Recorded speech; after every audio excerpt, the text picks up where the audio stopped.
खरात प्रकरणामध्ये पहिल्या दिवसापासूनची माझी भूमिका ठाम आणि स्पष्टपणाची होती.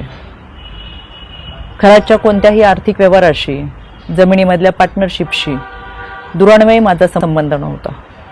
मी कधी कोणत्या महिलेला खरातकडे घेऊन गेले नाही. ना माझा आक्षेपार्ह फोटो व्हिडिओ होता. पण तरीसुद्धा गेले 1.5-2 महिने अतिशय अश्लील अश्लाघ्य भाषेमध्ये विधानं करत, कोणताही पुरावा नसताना माझ्यावर, माझ्या कुटुंबियांवरती केलेले आरोप हे अतिशय वेदनादायक होते.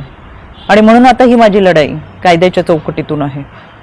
इतरांप्रमाणे माझ्या कुटुंबियांनी खरातला गुरु म्हणलं होतं आणि म्हणून जो पाद्यपूजेचा व्हिडिओ होता तो अतिशय जुना व्हिडिओ होता. त्यावेळेस मी आयोगाचे अध्यक्षही नव्हते.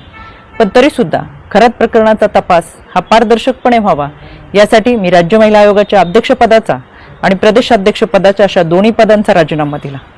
तरीसुद्धा ज्या पद्धतीची चिखलफेक झाली, एआयचा वापर करून ज्या पद्धतीचे व्हिडिओ बनवले गेले आणि सातत्याने बदनाम करण्याचं षडयंत्र जे रचलं गेलं, त्याच्यासाठीची ही लढाई कायद्याच्या चौकटीतून. आणि म्हणून आशा मिरगे या बाईने डिबेट शोमध्ये अतिशय असभ्य भाषेमध्ये जी विधानं केली, ती विधानं ऐकून तर मला आश्चर्याचा धक्काच बसला. आणि म्हणून मी 4 एप्रिलला पहिली नोटीस ही आशा मिरगेला पाठवली होती. कायद्यापासून पळ काढताना स्वतःचा बचाव करण्यासाठी या बाईने ही नोटीस स्वीकारली नाही, म्हणून पोस्ट ऑफिसच्या माध्यमातून 2दा ही नोटीस परत घरी पाठवली. एकूण 3 वेळा नोटीस पाठवली गेली, पण ही नोटीस या बाईने स्वीकारली नाही. अनक्लेम म्हणून ही नोटीस परत आली आणि म्हणून मला माझगाव कोर्टातून फौजदारी फिर्याद दाखल करावी लागली. माननीय न्यायालयाने याची दखल घेऊन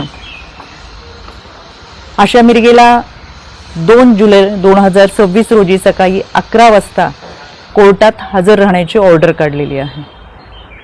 त्यावेळेस मी देखील हजर असेलच, कारण की हा लढा आता स्त्रीत्वाच्या सन्मानाचा आहे.